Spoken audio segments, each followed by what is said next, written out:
Okay, let's do a deep dive into an absolutely monumental figure, Fyodor Mikhailovich Dostoevsky. We're talking about the Russian novelist, translator, born back in 1821.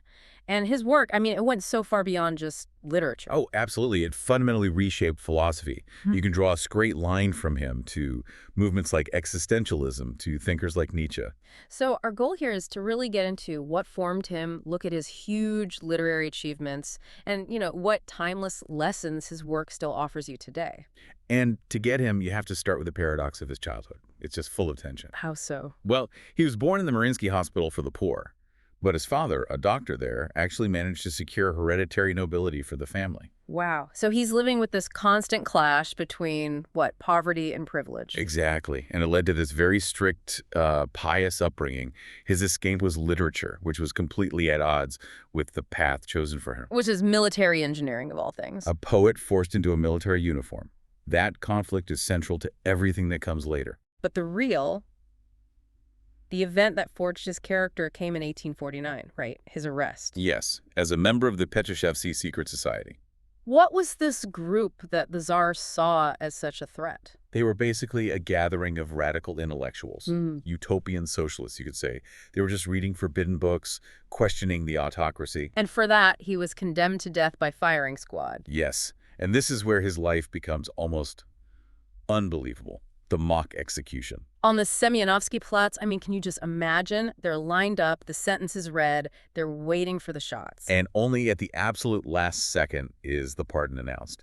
It wasn't just terrifying, it was a profound spiritual transformation. It had to be. What does that do to a person, to face eternity and be pulled back? It cemented his ideal Jesus Christ. That whole experience poured directly into his work. You can feel it in Prince Mishkin's monologue about facing death and the idiot. So this terror creates a new man, and that new man is then sent into exile. 4 years of hard labor in Omsk, and there as a nobleman he was completely alienated.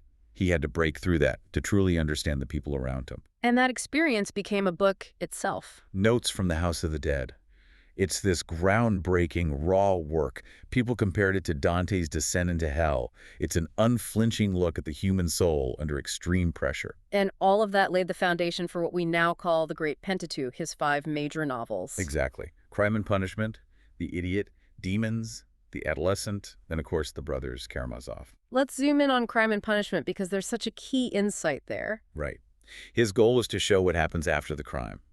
The murderer, Raskolnikov, isn't tormented by the police, but by his separation from humanity. So the real punishment isn't Siberia, it's the internal agony. It's the psychological torment. He's so ravaged by isolation that he is, in Dostoevsky's words, compelled himself to denounce himself. The truth just has to come out. What does that say to us today with our own rigid ideologies? It's everything. Archbishop Rowan Williams once said Dostoevsky is terribly inconvenient for any politician, whether left or right. Why is that? Because his work strips away your self-confidence. It forces self-examination over ideological certainty. It makes you question your own motives, even the supposedly good ones. Which is fascinating coming from someone who started as a radical himself.